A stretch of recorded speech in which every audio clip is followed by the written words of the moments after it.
বাংলাদেশের সাবেক প্রধানমন্ত্রী এবং বিএনপি চেয়ারপারসন খালেদা জিয়াকে নিয়ে একটি চলচ্চিত্র নির্মাণ করেছিলেন অনেক আগেই। 2013 সালে গোপনে এই ছবির শুটিং সম্পন্ন হয় বলে গণমাধ্যম নিশ্চিত করেছে।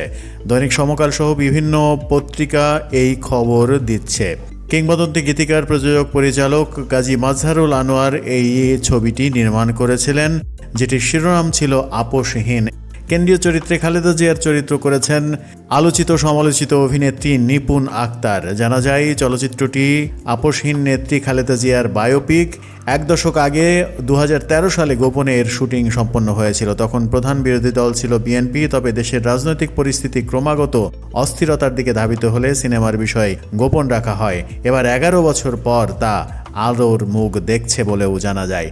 2022 সালে মারা যান গাজী মাজহারুল আনোয়ার। ছবিটি নিয়ে তার স্বপ্ন ছিল বলেও জানা গেছে। বাবার সেই স্বপ্ন বাস্তবে রূপ দিতে ছবিটি শিগগিরই মুক্তি দিতে চান গাজী মাজহারুল আনোয়ারের ছেলে সরফরাজ আনোয়ার উপল। ইন্ডিপেন্ডেন্ট ডিজিটালকে তিনি বলেছেন, আমরা পারিবারিকভাবে উদ্যোগ নিয়েছি বাবার সব সৃষ্টি মানুষের কাছে পৌঁছে দিতে। বাবার নির্মিত শেষ চলচ্চিত্র এটি।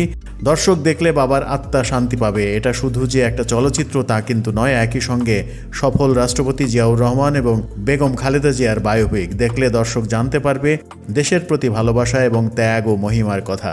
সিনেমাটিতে বাংলাদেশের 8ম রাষ্ট্রপতি জিয়াউর রহমানের ভূমিকায় অভিনয় করেছিলেন হেলাল খান। 2013 সালের ডিসেম্বরে শেষ হয়েছিল এর দৃশ্য ধারণের কাজ। তখন দ্রুত পোস্ট প্রোডাকশনের কাজ সম্পন্ন করে সেন্সরে জমা দেওয়ার জন্য প্রস্তুত হচ্ছিলেন এই অভিনেতা।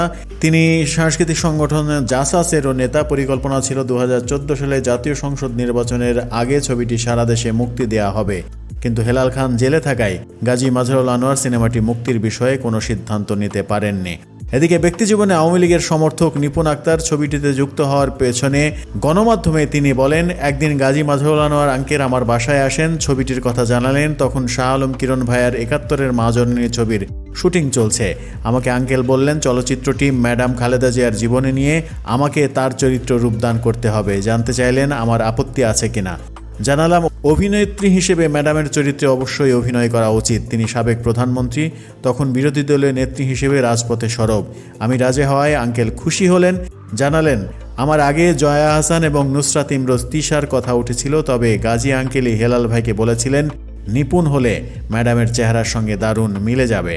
সেই 2013 সালে নির্মিত আপোষহীন ছবিটি এবার আলোর মুখ দেখছে বলেও জানা গেছে, যখন কিনা আরেকটি ছবি নির্মাণের কানাঘোষা চলছে, যে ছবির নাম মাদার অব ডেমোক্রেসি। কিন্তু বিএনপির তরফ থেকে জানানো হয়েছে সেই ছবির কোনো অনুমতি বিএনপি কিংবা খালেদা জিয়ার পরিবার থেকে দেয়া হয়নি।